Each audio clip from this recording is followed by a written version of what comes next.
Les baladeurs, récits d'aventures et de mésaventures en pleine nature. Une série audio du magazine Les Others. Attention, le départ est imminent.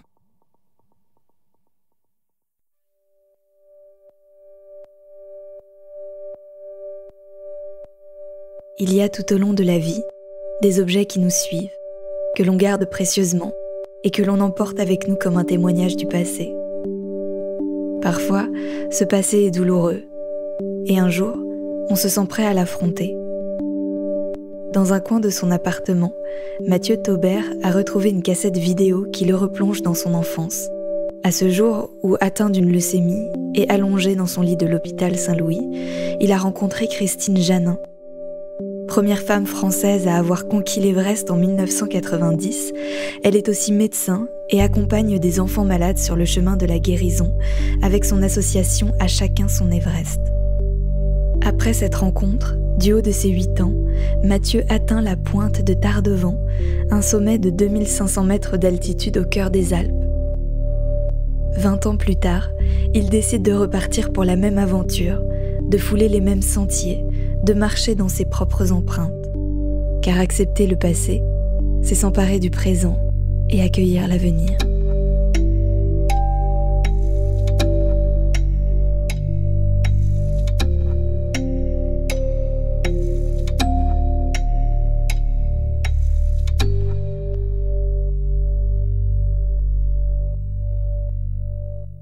Je regardais un petit peu les affaires que j'avais chez moi.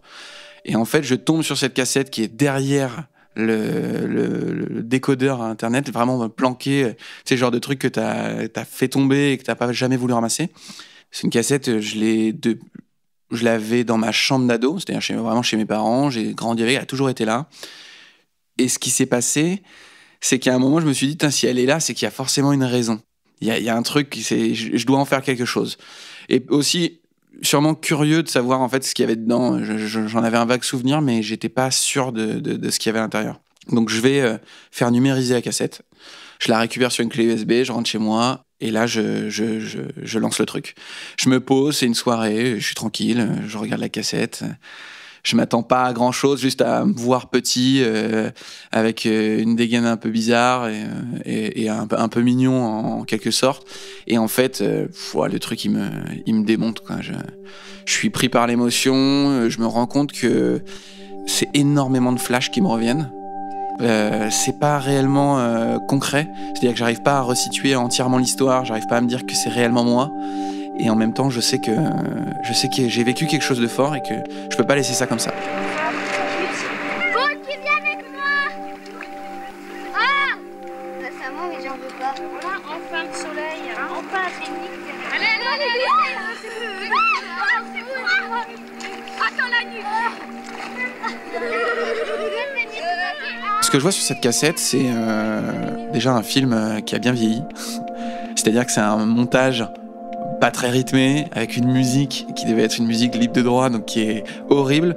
Mais en fait, tout ça, tu l'oublies, puisque en fait, c'est l'histoire d'une bande d'enfants qui vont aller faire une ascension de la pointe de Tardevant et qui vont repousser les limites que leur impose leur corps, puisque ces 7 enfants sont atteints d'une maladie qui est la leucémie.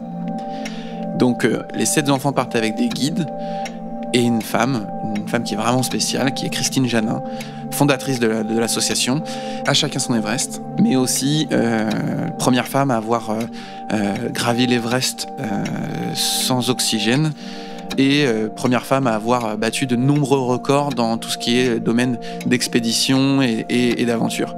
C'est un médecin aventurier explorateur. Donc on part avec elle. Sur cette cassette, on peut voir les enfants qui vivent. C'est très innocent en fait. Tu vois les enfants, ils sont juste en train de marcher entre eux, assez contents. Des fois, t'as certains plans face à des paysages qui sont juste monstrueux pour un enfant, même pour quelqu'un qui n'a jamais été voir la montagne, puisqu'on vient quand même tous d'hôpitaux. Et donc cette bande d'enfants va monter un sommet, symbole de l'ascension jusqu'à la guérison. Et moi, je fais partie de ces enfants.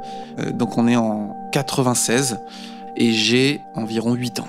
Mathieu, allez Mathieu, ici ta corde. Voilà. Et pour descendre, si vous voulez mettre de la crème dedans. La première fois que je rencontre Christine Janin, c'est donc le 30 septembre 1993. Donc je suis au tout début de mon hospitalisation. Je suis au tout début de ma maladie. Donc c'est vraiment tout récent, c'est nouveau, pour moi comme pour mes parents. Donc je suis vraiment tout petit. Et elle rentre dans ma chambre d'hôpital et elle diffuse un film sur son exploit sur l'Everest. Elle a ce palmarès derrière elle et elle veut en fait le partager avec nous pour nous faire comprendre le parallèle entre son combat pour atteindre le sommet de l'Everest et le nôtre pour atteindre la guérison. Elle me montre ce film. Moi, je suis bluffé parce que j'ai l'impression que c'est tellement dur. Il y a une image qui me sera gravée à vie. C'est cette image d'elle en train de souffrir à quelques mètres du sommet de l'Everest. Elle est allongée dans la neige. Et en fait, elle peine à retrouver son souffle. Et en fait, elle va prendre le temps de se calmer et de retrouver le souffle nécessaire pour finir et aller jusqu'au sommet. Et cette image, elle est forte parce que tu vois quelqu'un que tu imagines comme extrêmement solide. Enfin, ça reste une aventurière pour un enfant de 6 ans. Et tu la vois en fait flancher, se remettre en question, peut-être ne pas y arriver. Et puis ça semble tellement dur. Et en fait, elle explique à mes parents qu'elle veut emmener des enfants gravir une petite montagne, symbole de la maladie, quoi. Et je sais que pour mes parents, c'était impressionnant parce que, j'avais jamais été à la montagne, on habitait Paris, on était parisiens, c'était tellement lointain pour moi. Et je pense que pour mes parents, c'est aussi ce qui est très lointain, c'est de se dire que j'aille passer une semaine à la montagne alors que il y avait vraiment une autre aventure qui m'attendait, qui était très difficile. Mais ils n'ont pas hésité une minute parce que je pense qu'ils se sont dit ça peut être tellement beau, tellement fort pour lui, et puis ça va lui faire du bien. Donc à la fin de cette rencontre, je pense qu'ils se mettent d'accord sur le fait de se recontacter et que je rejoigne l'association et que je parte avec Christine. Entre les deux, moi, je suis le fil de la maladie. J'ai les traitements. Enfin voilà quoi, un enfant qui essaie de se battre contre cette maladie. Et en 96, c'est le grand départ pour Chamonix. Faut que tu touches le caillou là. Tiens, poussez-vous un peu parce qu'il y a l'ombre et il faut que... On est au cou. Au col. Ouais, au col. Allez les dos, allez. Le séjour va se dérouler en 2 parties. Une première partie où on va faire un stage d'escalade à Chamonix, dans un genre d'immense gymnase, c'est le souvenir que j'en ai. On fait quelques exercices de gymnastique, etc.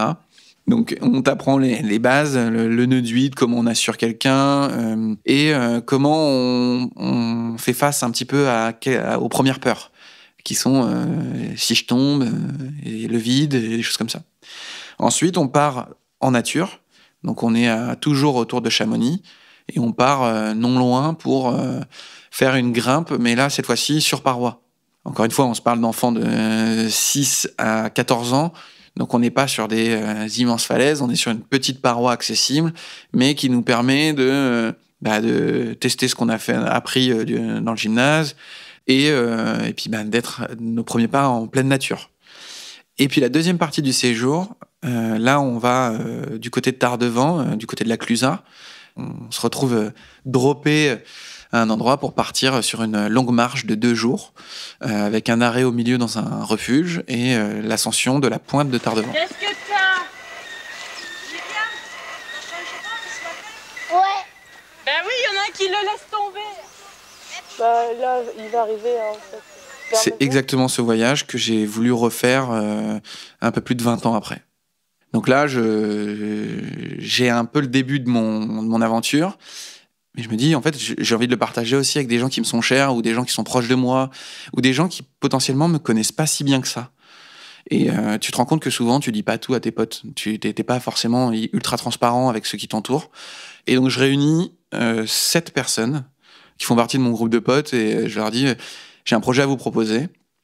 Ce projet, il est un peu fou parce qu'il parle de moi, ça fait un peu égocentrique, mais j'ai l'impression qu'on peut vivre quelque chose un peu cool ensemble. Donc je leur dis, c'est un message basique via Facebook, et je pense que j'ai même pas attendu 2 minutes avant de recevoir les premiers. Vas-y, dis-nous en plus, explique, ça nous intéresse. Donc là, je leur explique, bon bah voilà, la moitié d'entre vous sont au courant que j'ai une maladie, l'autre moitié sont complètement, non, pas du tout connaissance de ce passé-là. Et je leur dis, bon bah voilà, en fait, j'ai cette histoire, et je pense qu'il est temps pour moi d'aller revivre en fait chaque étape pour, en quelque sorte, m'en rappeler, mais aussi pour, boucler la boucle, comme je l'ai souvent dit. Et donc je leur explique, je leur donne le contexte, etc. Ils ont tous dit oui instantanément. Mon idée, c'était, je prends le concept de ce que j'ai vécu il y a plus de 20 ans, 25 ans, et je le réapplique aujourd'hui, et on va partir ensemble, revivre la même chose. Je ne sais absolument pas ce que je vais ressentir, je sais absolument pas ce que je vais découvrir, mais je sais que c'est quelque chose que j'ai besoin de faire.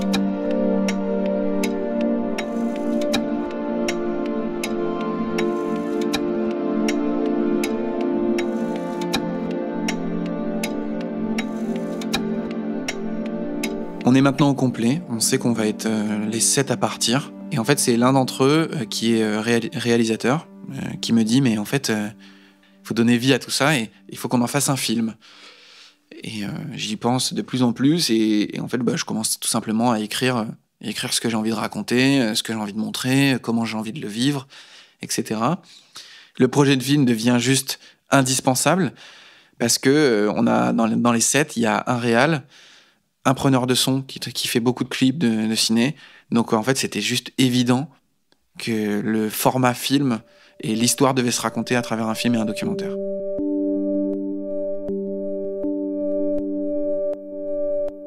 J'ai pour projet de vraiment repasser par toutes les étapes, c'est-à-dire de refaire exactement le même tracé. Donc pour ça, j'ai écrit à Christine Janin, on a repris contact. Et elle me donne quelques infos, je sais à peu près par où on est passé. Il n'y a pas 10 000 chemins pour atteindre l'arête de Tardevant.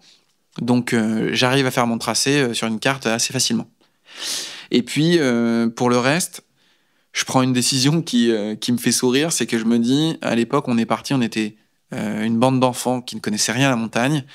20 ans plus tard, on est 7 potes, avec vraiment un côté enfant, puisque la plupart ne connaissent rien à la montagne et n'ont jamais été marcher en montagne. Et je veux garder cet esprit, bien entendu en maîtrisant et en faisant attention à tout ce qui est sécurité, parce qu'on est quand même à 2500 mètres et qu'il y a quand même quelques phases comme l'arête qui peuvent être sensibles, mais en gardant cette innocence aussi de leur côté. Si je dois expliquer ce qu'est l'innocence de leur côté, quelques jours avant de partir, j'envoie un dernier message pour dire c'est bon, tout le monde a le matériel, tout le monde est prêt. Et je reçois un SMS de Nico, un des participants, un des potes, qui me dit, moi les gars, il y a un truc que je comprends pas. Comment vous arrivez à faire rentrer toutes vos affaires dans votre sac à dos ? Je lui dis, mais il suffit de bien plier, on regarde sur YouTube, t'as des tutos pour plier les affaires, pour faire les choses. Regarde. Et il me dit, mais j'ai beau regarder, mais ça va, ça rentre pas, quoi. Et il nous envoie une photo. Et en fait, il avait 2 sacs Eastpak sur son canapé, mais vraiment plein à craquer. Et il nous dit, moi, ça rentre pas. Et on lui dit, mais tu plaisantes. Je dis, mais Nico, mais on part pas avec les sacs Eastpak. Et en fait, c'était beau parce que t'es même pas en train de te moquer de lui, en fait. J'étais juste en train de me dire que c'était exactement ce que je voulais. C'était amener des gens dans les mêmes conditions que l'époque, c'est-à-dire avec cette innocence, cette simplicité, de se dire qu'ils allaient eux aussi découvrir les bienfaits de la montagne et ce que ça avait pu m'apporter. Et je pense que cette anecdote du sac à dos, c'était un bon départ et c'était le bon moyen de me dire qu'on était en train de faire le bon projet, quoi.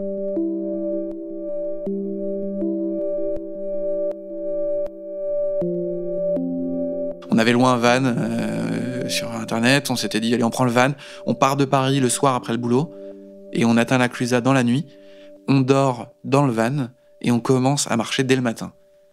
Ça, c'est ce que tu t'imagines. La réalité, c'est qu'on est parti du boulot, on a roulé, arrivé autour de Lyon, on était crevés, Et on a trouvé un hôtel F1 et on se dit qu'on va faire une pause et que tant pis, on prendra un peu plus de temps et qu'on commencera dès le lendemain matin. On arrive à la Clusaz, on gare le van, on s'habille directement depuis le coffre, on prend les affaires, on fait un check de tout ce dont on a besoin parce que mine de rien, on part avec de quoi dormir une nuit, mais aussi tout le nécessaire vidéo et photos pour réaliser à la fois un film et moi une série de photos. On fait le check du matos et on s'engage sur le sentier.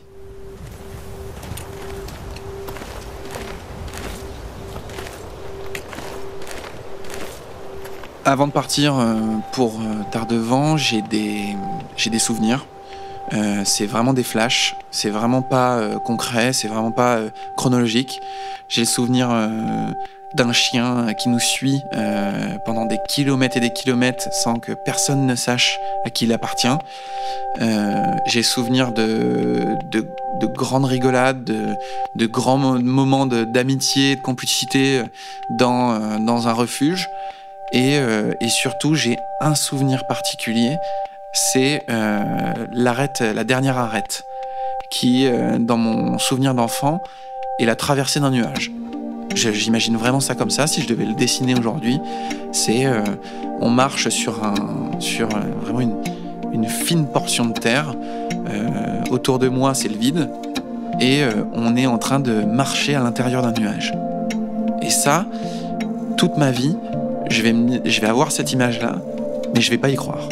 Je vais me dire, ça c'est ton cerveau d'enfant qui a symbolisé ça. C'est cool, c'est beau, mais je pense pas que c'est possible. Je pense pas que c'est la réalité. Vous avez bien mis les cafouets? 98, 99, sensationnel! Ouais! Les premiers pas sont certains. C'est-à-dire que là, vraiment, on avance. On a un bon rythme. Je pense qu'on va beaucoup trop vite. On est excité. On est tout content, mais on est encore dans la vallée. C'est assez chouette. Et ce qui est assez drôle, c'est que le chemin commence à monter. Puis c'est marrant, les discussions, elles commencent à se faire de moins en moins fréquentes. On sent qu'on est tous en train de se dire « Ouh là là, on aurait peut-être dû se préparer, en fait, physiquement, pour monter. » On est bien chargé, hein. On a beaucoup trop de matériel. C'est des grosses caméras, c'est une perche, le matériel pour enregistrer le son. Mais on avance. Et la météo est plutôt bonne, il fait assez beau. Donc vraiment, il y a un bon esprit. C'est un peu la petite colo qui commence son aventure. Et puis plus ça grimpe, plus on commence à sentir je pense, le poids de toutes les cochonneries qu'on a pu manger. Il faut savoir qu'avant d'avoir commencé à monter, on a eu la merveilleuse idée de se dire qu'il fallait peut-être qu'on mange un petit morceau dans un petit restaurant. Et en fait, on a tous fait une énorme tartiflette. Donc, ça n'a pas loupé. Quelques kilomètres après le parking où on a garé le van, on est en train de regretter la tartiflette et les pintes de bière qui l'accompagnaient. En plus de ça, en parallèle, on sent que la météo commence à changer progressivement et elle commence à virer vers quelque chose qui est plus du averse, vent et un peu plus. Mais on reste positif. Et puis, l'objectif, c'était de se rendre au niveau du lac de Tardevant pour s'installer, mettre la tente et dormir au pied du lac avec une vue incroyable. Voilà, ça devait être magnifique. Enfin, encore une fois, c'est ce qu'on a en tête. Et ensuite, sur le jour 2, partir du lac de Tardevant pour atteindre la pointe de Tardevant à 2500 et quelques mètres. Quand on arrive quelques mètres en dessous du lac de Tardevant, il y a un genre de refuge auquel on prend le temps de boire un verre, mais surtout de voir que les nuages qui étaient jusqu'à présent, qui stagnaient dans la vallée, étaient en train de remonter tout doucement en fait vers nous, vers la pointe. Et on est très lucide sur le fait qu'on va terminer cette journée par du mauvais temps. Donc ça, on le sait, on en discute, on prépare déjà les protections pour la caméra, pour le matériel sonore, pour les appareils photo, et puis même pour nous-mêmes, hein, pour être sûr que rien ne sera mouillé. Mais voilà, on continue. Et puis simplement, c'est pas une averse de pluie qui nous tombe dessus, mais de neige, et de plus en plus forte. Donc on décide de faire demi-tour. On avait croisé en montant une petite cabane, et on se dit on va redescendre, aller quelques mètres plus bas.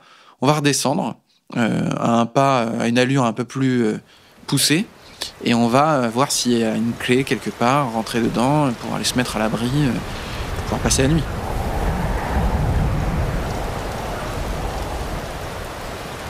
On arrive auprès de cette cabane, il fait complètement nuit. Donc on s'est vraiment loupé sur les timings, il pleut, mais c'est vraiment là ça s'est transformé en pluie, mais épaisse, c'est vraiment un truc qui est là pour te mouiller entièrement. Et on se retrouve les 7 plaqués contre la paroi de cette cabane pour avoir un semblant d'abri, puisque le toit dépassait légèrement, donc ça nous faisait un genre de préau. Et juste on est entre le rire de la situation et de notre niveau de débutant, mais en fait on pouvait s'en vouloir qu'à nous-mêmes de s'être mis là-dedans. Et certains disent on aurait dû continuer, d'autres disent franchement on aurait dû peut-être se dire que c'était pas une bonne idée d'y aller alors qu'il pleut. Bon, on dit le seul truc qu'on peut faire, c'est planter les tentes et puis de passer la nuit ici.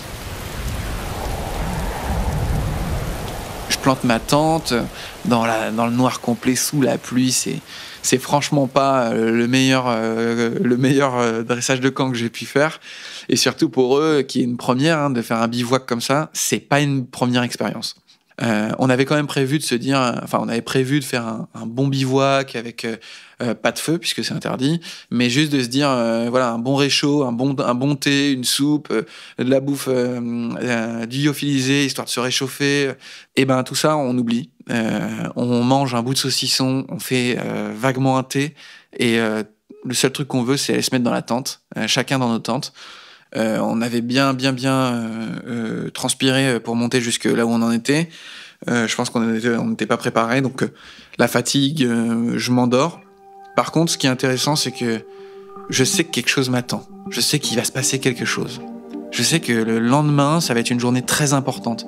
Et je suis pas le seul à le savoir, parce que je reçois un SMS à un moment où j'arrive à capter quelque chose de mes parents qui me demandent comment ça se passe, et on sent que eux, à distance, sont en train de vivre l'aventure avec moi, en fait. Ils sont en train de revivre aussi cette histoire.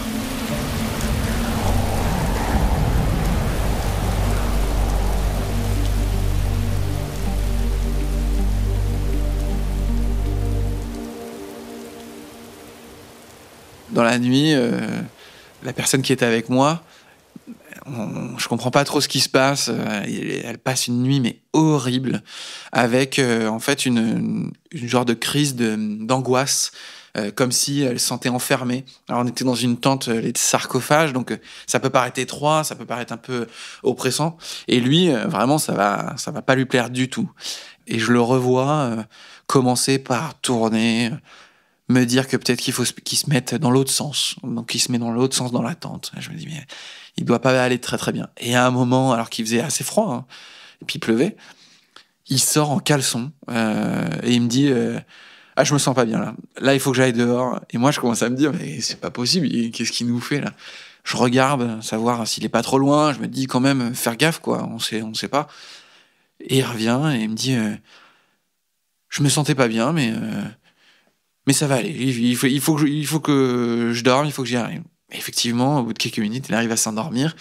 Mais on va voir. Enfin, très vite, je me dis ouais, faut prendre, même si c'était juste une insomnie, même si c'était juste une crise d'angoisse due à l'attente, faisons quand même gaffe. Encore une fois, on est débutant, on n'est pas là pour se mettre en danger ou juste. Encore, pour moi, l'important c'était qu'on prenne tous du plaisir. On n'est pas là pour se forcer. Si ça va pas, on arrête.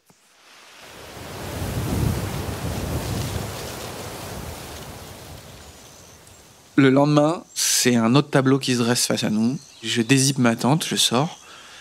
Il fait un soleil magnifique. Et surtout, on est réveillé par les cloches de ces chèvres qui sont autour de nous. Je me dis, c'est incroyable. J'ouvre. Effectivement, les chèvres sont complètement autour des tentes et on est complètement dans leur pâturage.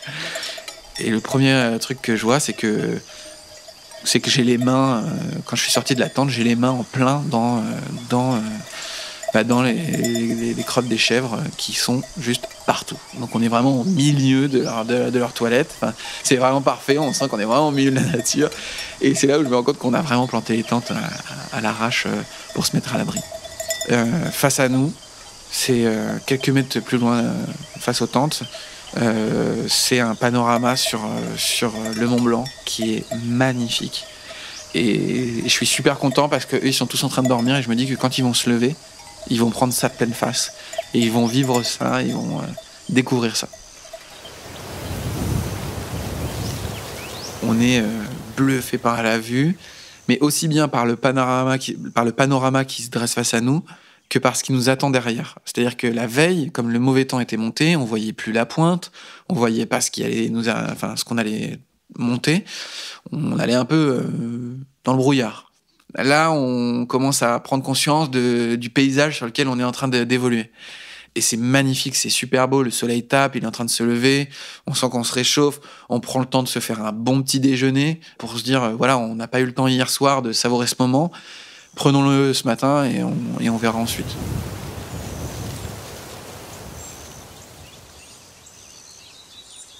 Là où je prends vraiment conscience de ce que je traverse, de ce qui m'entoure, de ce qui va se passer, et surtout où je fais une connexion directe avec ce qui s'est passé il y a 20 ans, c'est au moment où on approche du lac et il y a un rocher qui est devant nous.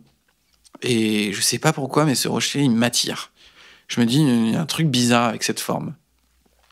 On va au lac et on se pose, c'est à peu près l'heure de déjeuner. Mais ce rocher, je suis vraiment omnibulé par ce caillou. Et je me dis, cette forme me rappelle quelque chose. Et c'est Nico qui me dit, regarde les photos, peut-être qu'il y a quelque chose une connexion qui peut se faire. Et effectivement, en fait, parmi les photos que j'ai avec moi, il y en a une où je suis assis sur ce rocher avec 2 autres enfants. On est tout sourire avec nos casquettes, nos lunettes de soleil, et on prend la pause sur ce rocher. Et là, en fait, j'ai compris que je venais de faire la connexion avec ce qui s'est passé dans le passé. Là, je suis sûr et certain que je suis en train de marcher dans mes pas et que je ne suis pas sur le mauvais chemin. La sensation, elle est extrêmement agréable, mais en même temps un peu terrifiante. De me dire, je suis revenu, c'est un peu un voyage dans le temps. Je suis revenu 20 ans en arrière et maintenant, je peux plus reculer, quoi. Je suis obligé d'y aller. Pour mes potes, c'est différent. Ils sont émus. Je commence à sentir en fait chez eux de l'émotion. Et ça, je m'y attendais pas du tout. C'est-à-dire que vraiment, je m'attendais à ce qu'ils soient intéressés, qu'ils soient curieux, qu'ils soient motivés, mais qu'ils soient émus, non. Je pensais pas que ça les toucherait autant. Mais je commence à sentir en eux cette volonté d'aller en haut, pas pour dire on a rempli la mission. Non, ils sont en train de le faire pour moi.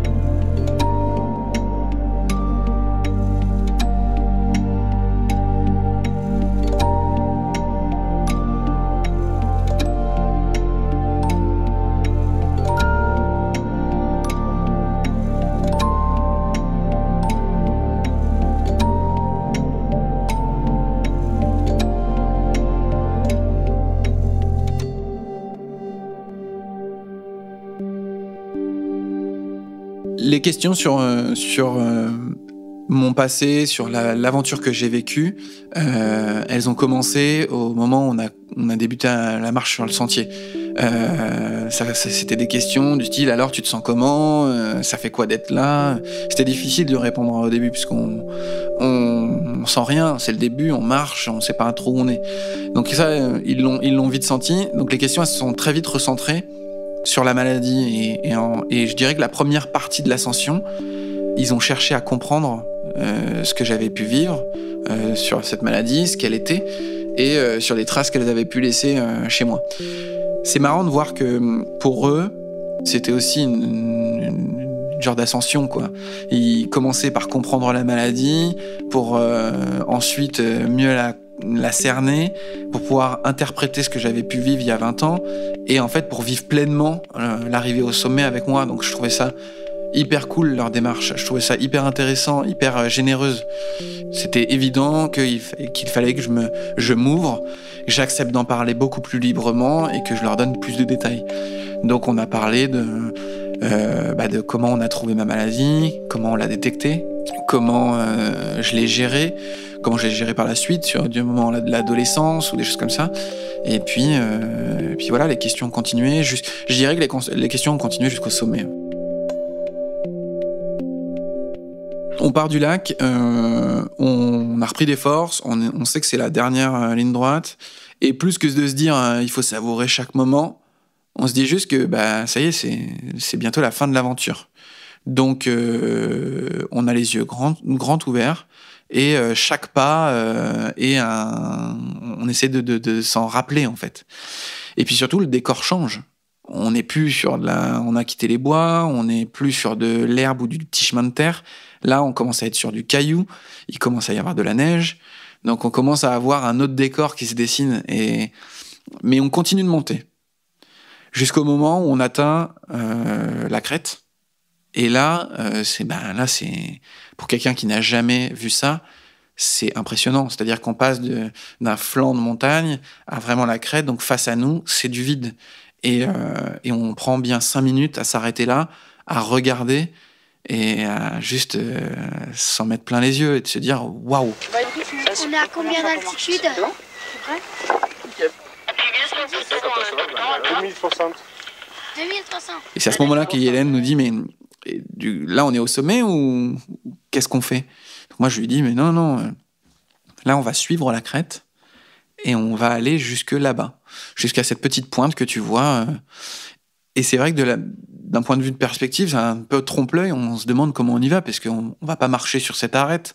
Parce que ça fait un genre d'illusion. On a vraiment l'impression que c'est un fil tendu.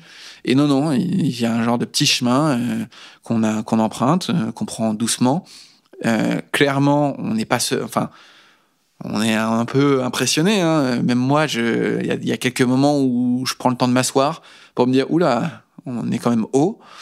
Et on prend le temps de marcher le long de cette arête jusqu'à ce qui est pour moi le moment le plus beau de ce week-end, qui est c'est ce moment du nuage où sur la dernière ligne droite, on sent on passe à travers un nuage.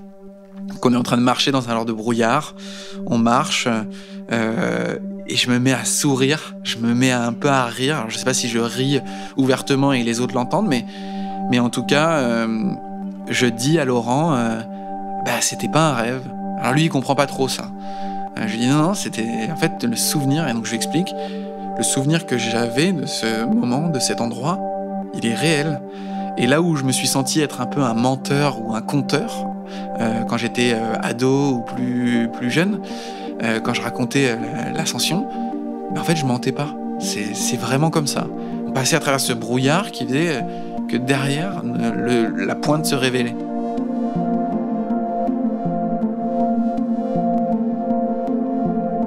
Ce nuage, clairement, c'est le symbole de tout.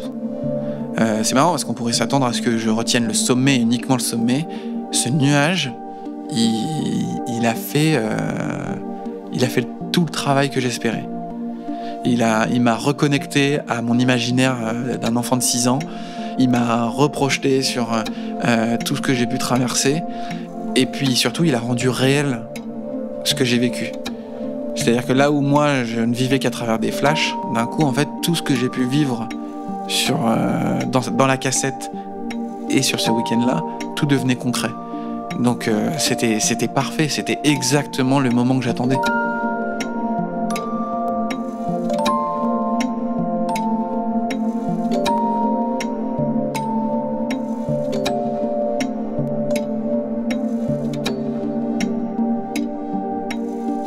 Quand je suis arrivé au sommet, le premier truc, c'est que j'ai hurlé.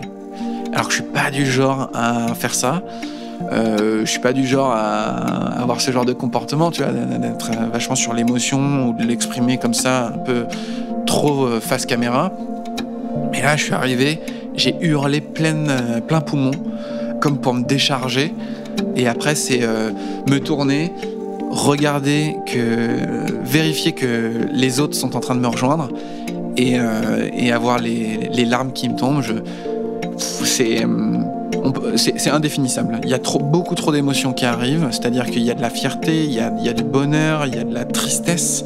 C'est une recette complète de toutes les émotions qui t'arrivent d'un coup. Encore une fois, c'est pas tant la prouesse sportive, puisqu'il n'y en a aucune. C'est un sommet de 2500 mètres, on se parle pas d'avoir atteint le Mont Blanc ou l'Everest. Il y a pas de... Mais c'est mon sommet à moi, en fait. C'est mon ascension. Elle était plus dure je la considère aussi longue et douloureuse qu'une ascension de l'Everest, parce que on passe par des émotions, on passe par des doutes, on passe par beaucoup de questions, et au final, la réponse, elle se trouve au moment où on pose le pied sur la pointe. Mais je me rends compte qu'il y a une personne qui n'a pas suivi, qui est Yélène, qui lui a été pris de vertige. Au moment où on atteint la crête, en fait, il se rend compte que vraiment, il a des vertiges. Il est pris par cette sensation et il avançait vraiment assis le long de la crête, apeuré, etc. Et Nico va lui dire très simplement, c'est pas grave, arrête-toi, ça sert à rien d'aller plus loin, parce que d'être venu jusque-là, c'est cool déjà. Y a pas à être frustré, y a pas à être gêné. On va vite fait à la pointe et on revient. Et donc nous, on est au sommet, on est à la pointe, on est en train de se prendre dans les bras avec Nico. Et là, on voit arriver Yélène, plus assis, mais légèrement recroquevillé. Il continue d'avancer sur la pointe, surtout que l'arête de Tardevant, donc c'est vraiment une longue arête, mais elle termine par une petite montée, qu'on pourrait limite penser à une montée à l'échelle. Donc c'est un peu impressionnant quand autour de nous, à la droite comme à la gauche, et il arrive en ayant cette phrase, il dit « j'aurais regretté, je déteste les regrets ». Et ça, j'ai trouvé ça super fort. Et en fait, en reparlant avec lui pendant la descente, il était doublement satisfait d'avoir fini l'aventure pour moi, mais d'avoir été aussi jusqu'au bout pour lui. Et c'était vraiment... je me suis rendu compte que on était allé plus loin que mon histoire. Ils avaient vécu aussi leur propre ascension, qu'ils avaient plein de souvenirs, et c'est au moment de quitter le sommet que j'ai commencé à me dire que j'avais peut-être réussi à procurer les mêmes sensations qu'avaient pu ressentir les enfants 20 ans avant quand ils ont monté la pointe de Tardevant, mais auprès de mes potes. C'est-à-dire que j'avais amené des gens qui n'y connaissaient rien, qui s'étaient dépassés, qui avaient été chercher un peu plus loin que ce qu'ils connaissaient d'eux-mêmes, et pour une satisfaction, pour une sensation unique d'avoir accompli la mission, si on peut appeler ça comme ça. On prend le temps de savourer le sommet et les hauteurs, et on prend quelques photos du Mont Blanc, on imagine ce que ça doit être de monter une montagne comme ça, et on redescend. Bon, la descente est beaucoup plus simple, mis à part l'arête où on prend vraiment le temps, encore une fois, pris par le vertige, et parce qu'on n'est pas les plus à l'aise, on prend le temps. On arrive au lac, et là, c'est une genre de satisfaction commune. On se prend un peu tous dans les bras, on avait préparé quelques canettes de bière pour célébrer ça, et on trinque... Et la première chose qu'on veut, c'est immortaliser ça avec une photo d'équipe, quoi. Voilà, c'est hyper sincère. Chacun est à 100% de ce qu'il est vraiment, et dans le partage de l'émotion, raconte la manière dont il a vécu cette petite aventure, ce qu'il en retient, son moment fort, et surtout, on est unis, quoi, par ce souvenir. Alors là, ça y est, on vient de créer un truc tous ensemble.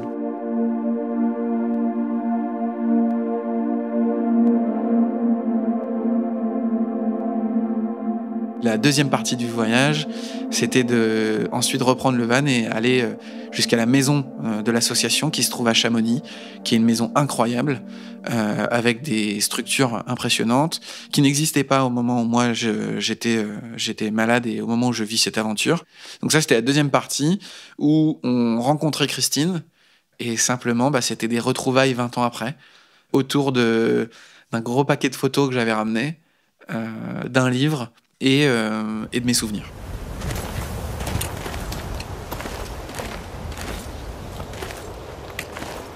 On reprend les sacs et on descend encore quelques kilomètres pour rejoindre le refuge qu'on avait repéré un peu plus bas. Et quand on y arrive, on rentre. C'est l'occasion de poser les sacs, de décharger un peu tout le poids qu'on avait sur les épaules.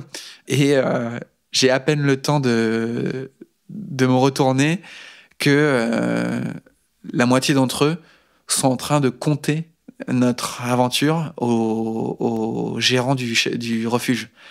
Donc en fait, je me rends compte qu'ils sont super contents, qu'ils sont assez fiers, ils ont envie de partager déjà. On n'est même pas encore rentrés, qu'ils ont déjà envie de partager cette histoire. Et c'est super. Et c'est aussi l'occasion pour nous de découvrir que Christine Janin est une célébrité dans la région et même plus loin que la région. Le gars qui tient le refuge connaît très bien Christine Janin, connaît tout son parcours, aussi bien sportif que son dévouement pour chacun son Everest. Il a vu plusieurs expéditions d'enfants passer par le passé. Et là, en fait, c'est un peu notre première connexion à Christine avant d'aller la rencontrer. Et ça forge un peu le mythe du personnage. Ce qui fait que toutes les 7, quand on reprend le van, donc on redescend après au chalet le lendemain, on prend le van pour aller à la maison de l'association. Eux, dans leur tête, ils ont quand même le discours que moi j'ai tenu sur Christine. Ils ont le discours qu'a tenu le gars du refuge, qui a dressé un portrait quand même hyper héroïque de Christine. Et puis, soyons très honnêtes, la moitié a dû googliser Christine Janin sur Internet et a dû voir le palmarès sur la page Wikipédia. Donc quand on arrive, on est reçu par Marie, qui est sa nièce, qui nous reçoit, qui nous fait visiter. C'est un super moment, mais pour l'instant, j'ai pas trop d'émotion parce que je connais pas la maison, je connais pas les lieux.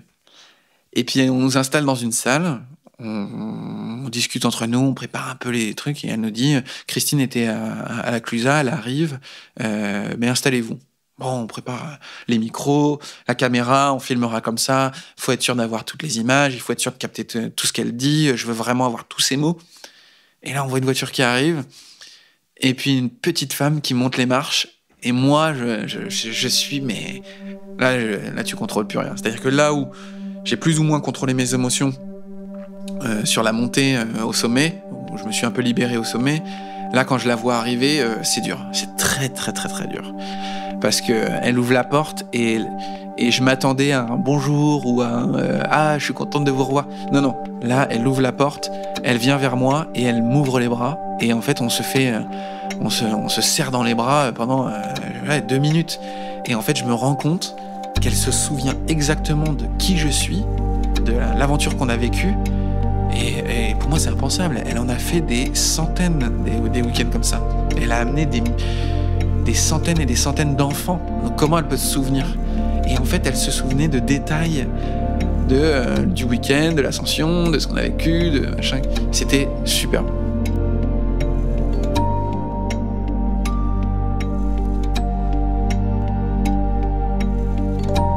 Donc on a discuté de chacune des photos, du week-end. Puis après, voilà, on a parlé de l'association, de ses envies, de ce qu'elle avait pu vivre, de ce qu'elle ressentait, ce que son combat était toujours là, de la force qu'elle avait en elle. Et je pense que j'ai ressenti autant de joie, de bonheur dans ses yeux que moi je pouvais en avoir dans les miens. Ce qu'elle m'explique, c'est que sa plus grande satisfaction, c'est de voir des jeunes comme moi revenir. Et revenir déjà en bonne santé, avec un souvenir magnifique de ce qu'ils ont vécu avec l'association et heureux de partager ça. C'est pour ça qu'on dit que la boucle est bouclée, on a l'impression d'être revenu et c'est un peu notre manière de dire merci. Et le câlin pour se dire au revoir a été 2 fois plus long que celui pour se dire bonjour, donc ça veut tout dire. Et ce qui est dingue, c'est qu'on continue d'échanger des mails de temps en temps et on sent qu'on s'est reconnecté. Je pense que j'en étais pas conscient, mais c'était quelque chose que j'avais besoin de faire. Et c'était une connexion que j'avais besoin d'avoir.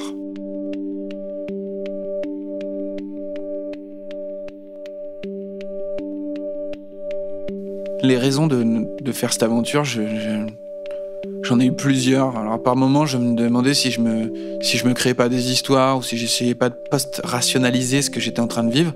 Et en fin de compte, c'est qu'une fois au sommet que j'ai compris en fait ce que j'étais réellement venu chercher. Je dis boucler la boucle parce que en découvrant cette cassette, ça a réouvert quelque chose que j'avais sûrement vécu, quelque chose de dur, de fort, mais que j'en avais pas conscience. Et pourtant, c'est ce qui faisait l'homme que j'étais aujourd'hui, la personne que je suis. Et je sentais le besoin d'avoir des réponses, besoin de comprendre ce qui m'était arrivé et besoin de revivre un peu de tout ça. Donc, une fois arrivé au sommet, le premier sentiment qui m'arrive, c'est de me dire je l'ai fait, c'est fini. Et c'est très bizarre parce que c'est fini depuis longtemps en fait tout ça. J'ai été déclaré, on appelle ça être en rémission, 10 ans après le début de ma maladie. Et pourtant, même quand on te dit tu es en rémission, on te dit pas que tu es guéri. Ça peut paraître très bizarre, mais le mot rémission, c'est pas le mot guéri. Et pour un ado ou pour un enfant, c'est tout ce que tu as envie d'entendre en fait.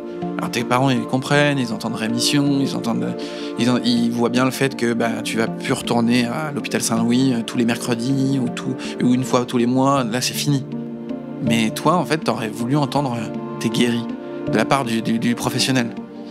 Donc je pense que quand j'arrive au sommet et que je me dis waouh, tu l'as fait, et c'est ça, c'est se dire c'est fini cette histoire.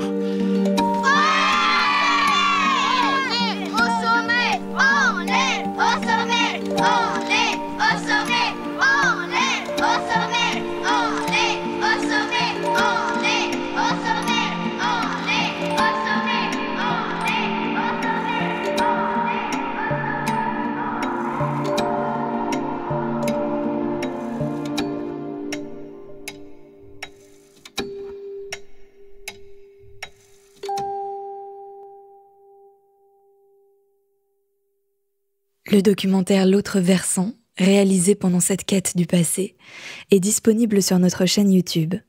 Retrouvez le lien dans la description de cet épisode. Vous trouverez aussi le site de l'association À chacun son Everest, qui accompagne depuis 1994 des enfants et adolescents malades sur les sommets, mais aussi, depuis 2011, des femmes atteintes du cancer du sein. Les Baladeurs, une série audio du magazine Les Others. Un épisode réalisé par Thomas Fir et Clément Saccard, avec une musique de Nicolas de Ferrand et un mixage de Laurie Galigani. Nous voici arrivés à la moitié de cette 4e saison des Baladeurs. On vous donne donc rendez-vous dans un mois pour la reprise.